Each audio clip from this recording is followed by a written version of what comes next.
O juízo afinal. Lá no Evangelho de Mateus, no capítulo 25, nós vamos encontrar uma última parábola apresentada por Jesus. Uau! Porque depois de 3 dias seria a sexta-feira da paixão.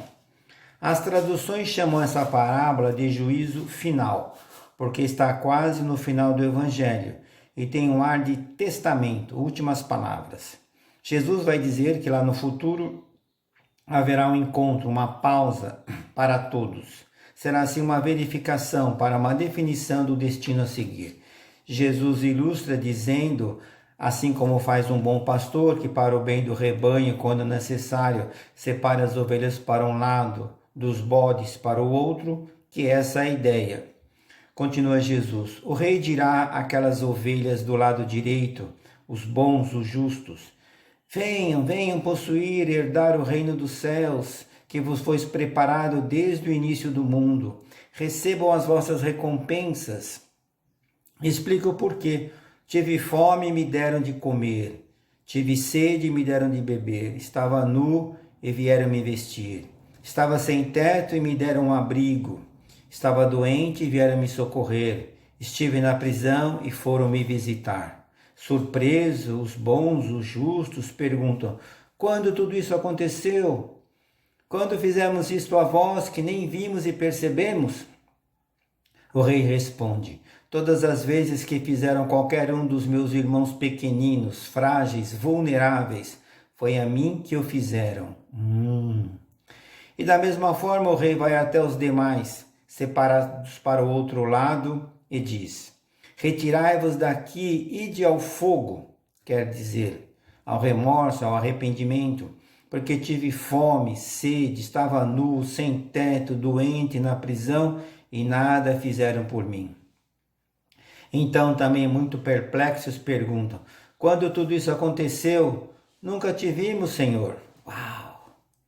Bem, diz o rei, todas as vezes que deixaram de dar proteção a um desses pequeninos, na realidade me abandonaram. É o fim, está dito. Allan Kardec, no Evangelho segundo o Espiritismo, vai dizer assim, que esta parábola faz transparecer algumas ideias bem dominantes. A primeira é a da felicidade aos justos e da infelicidade aos injustos, os indiferentes. A segunda é que a verificação será em relação ao próximo. A terceira ideia é que nenhum daqueles dois grupos sequer perceberam no próximo a semelhança, a igualdade com o Pai Criador. E a quarta ideia mais dominante e relevante é que o rei não faz nenhum juízo algum sobre formalidades, práticas exteriores, cultos, cultura, bens materiais, raça, cor, credo e qualquer outra distinção, exceto uma única condição. E na parábola colocada por Jesus, isso está em destaque, a caridade. Revelada por aqueles que protegeram de alguma forma o próximo necessitado, frágil, vulnerável, pequenino. E por isso mesmo, conforme a narrativa de Jesus, subirão, avançarão a um novo destino, enquanto que os outros, ainda indiferentes, duros, que abandonaram o próximo miserável, permanecerão aonde estão. Toda a moral, essência de Jesus se resume na caridade e na humildade, que ele mesmo dá o exemplo, enquanto que o orgulho e o egoísmo, Jesus não cansa de combater. E a parábola aqui, que vamos chamar agora o juízo afinal, vai colocar claramente a caridade como a única condição, recurso, meio para a redenção. A caridade é um exercício espiritual. Quem pratica o bem coloca em movimento as forças da alma, Chico Xavier. A caridade é um juízo interior, uma semente divina lançada no solo dos corações, aguardando ser cuidada, trabalhada com esforço e boa vontade para fazer aquela plantinha do bem crescer em árvore generosa, próspera em frutos de amor. Lá no Evangelho segundo o Espiritismo vai ter uma mensagem do Espírito Rosália que diz assim, amemo-nos uns aos outros, façamos aos outros o que gostaríamos que nos fizessem. Toda religião e toda moral se encontram nesses dois princípios. Se fossem seguidos nesse mundo, seria tudo perfeito, sem ódios e sem disputas.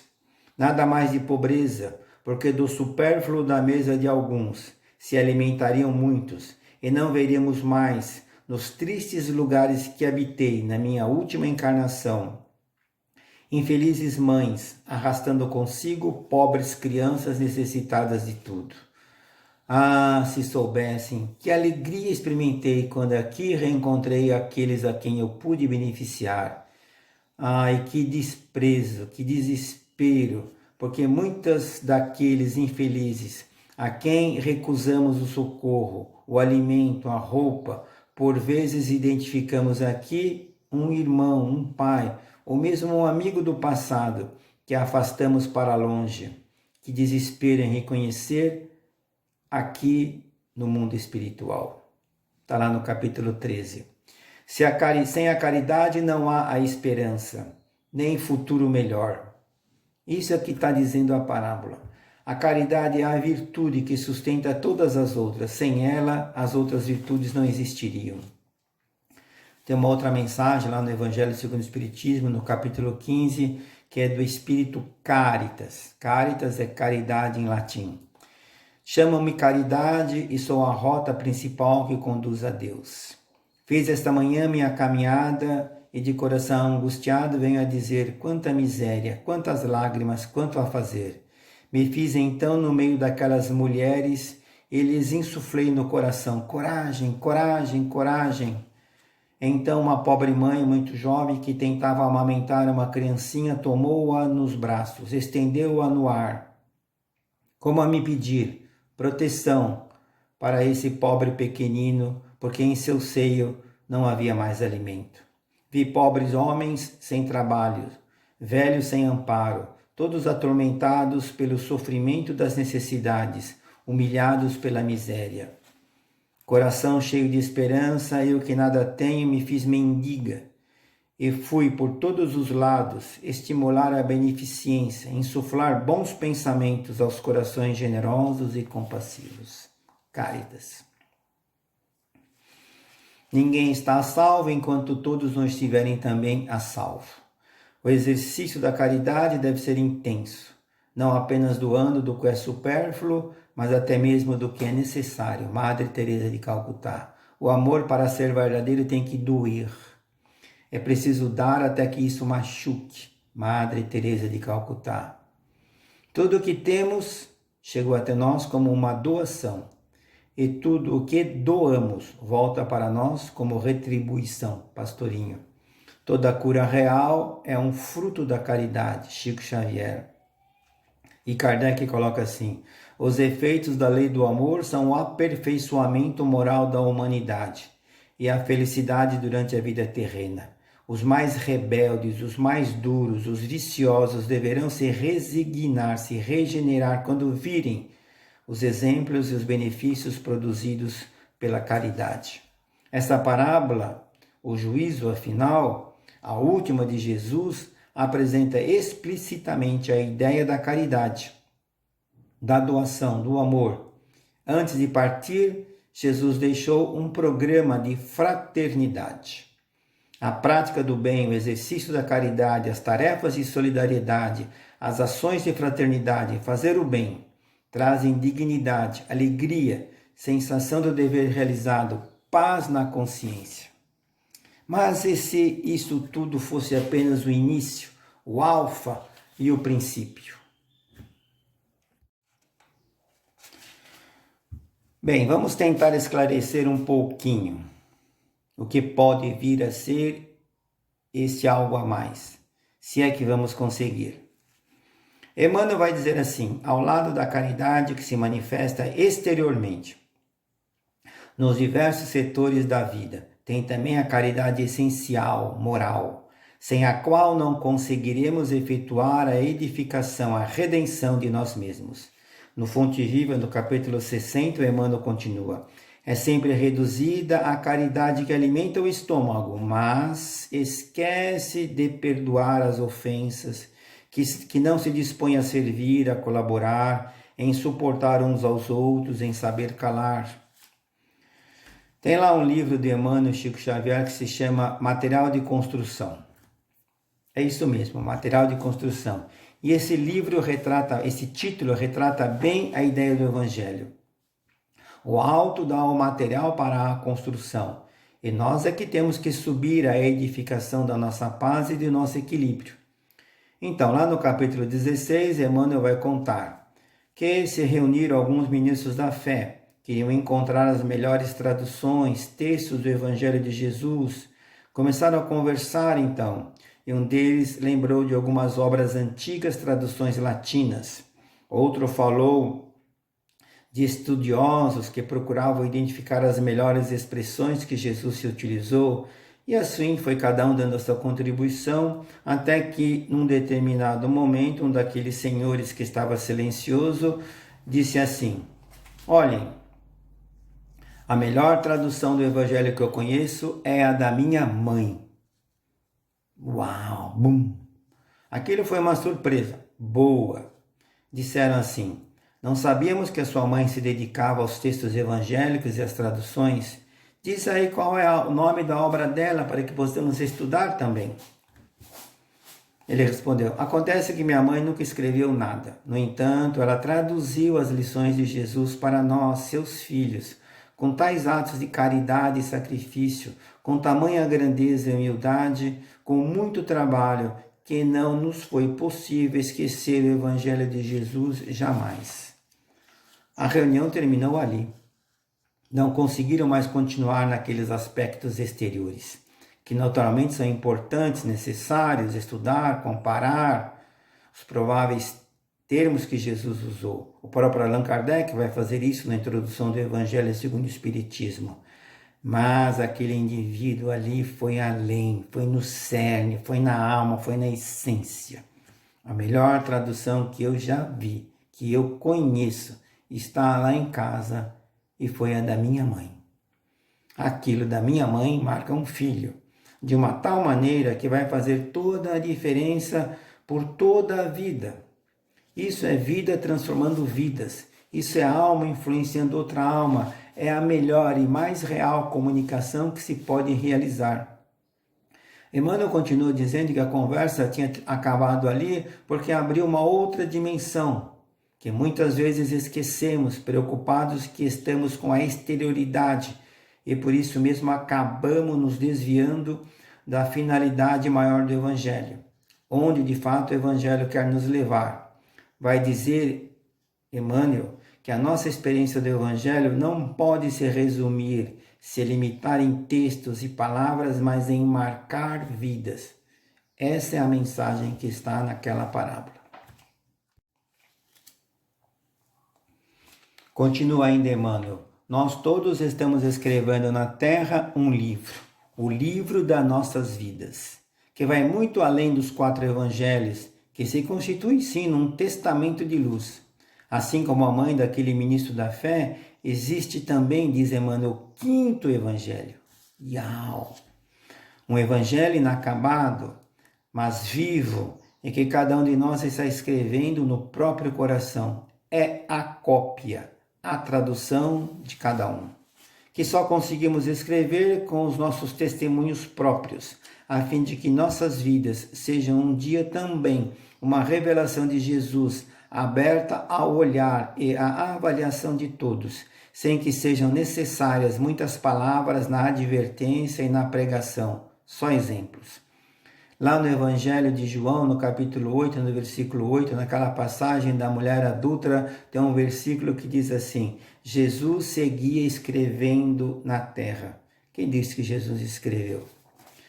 Jesus não se preocupou em escrever no papel. Seus discípulos, de fato, registraram suas lições. É que o Cristo sabia que palavras e raciocínios humanos, o papel, enfim, são muito frágeis para arquivar e guardar conteúdos assim tão preciosos. Jesus investiu em outro tipo de divulgação, outra grafia. Jesus escreveu nas páginas dos corações os mais belos capítulos, os mais encantadores e emocionantes parágrafos na vida daqueles que o acolheram. Porque mais bonito do que conhecer a parábola do filho pródigo lá em Lucas é ler essa parábola na vida de Paulo, é ver ela ali ocorrendo, viva em ação.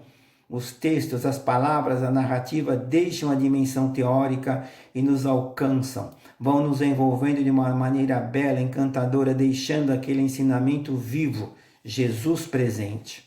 Vamos entendendo melhor a sabedoria de Jesus, que não se preocupou tanto naquele momento em escrever, mas sim em marcar aqueles corações que seriam séculos afora a sua mensagem viva para o mundo, que ele até então registrou no coração de um Pedro, de um Tiago, de um João, de uma Madalena, de Maria sua mãe, de Paulo de Tarso e de tantos outros que depois transformados saíram séculos adiante na evangelização de todos os povos.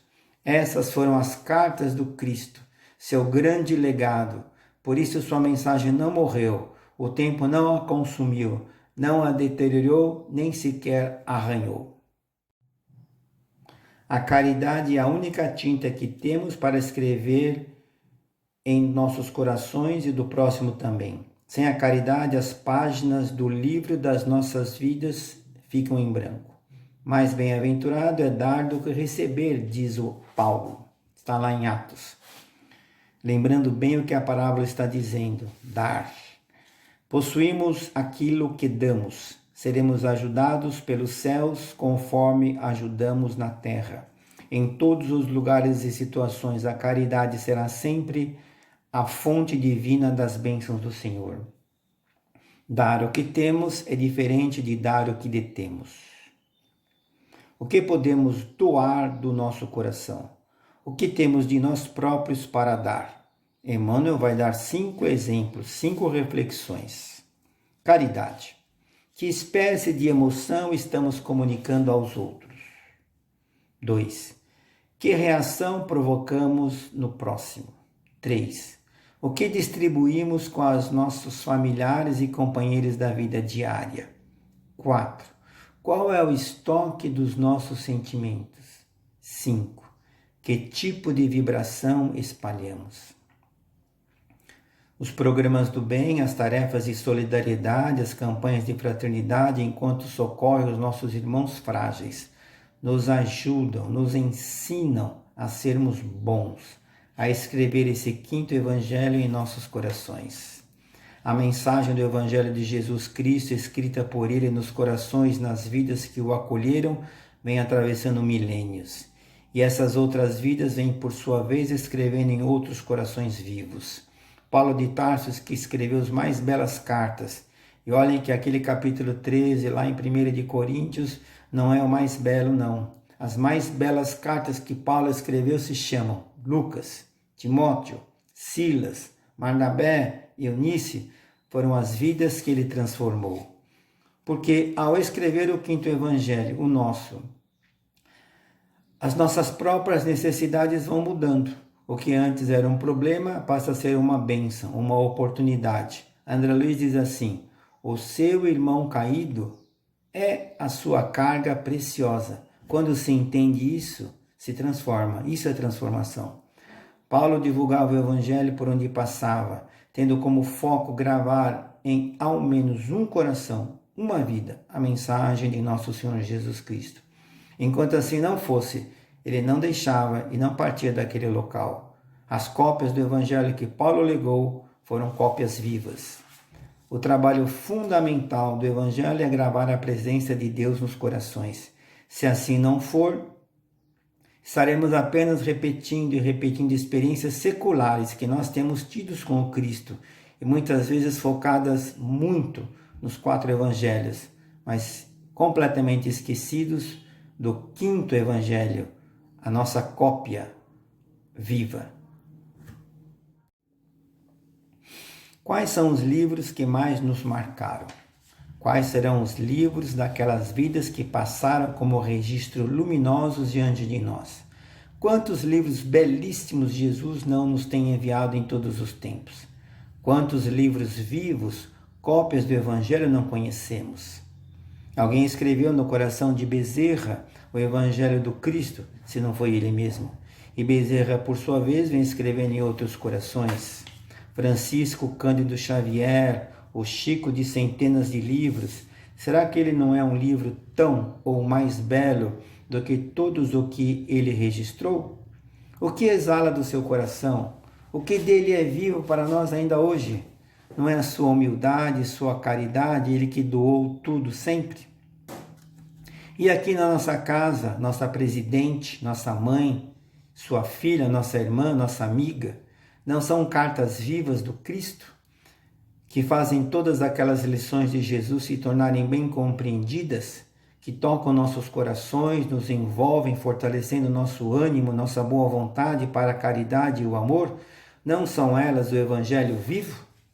Em torno de uma vida que se converteu em carta viva do Cristo, quando não for possível as vibrações superiores da compreensão, vai sempre existir, pelo menos, o silêncio do respeito.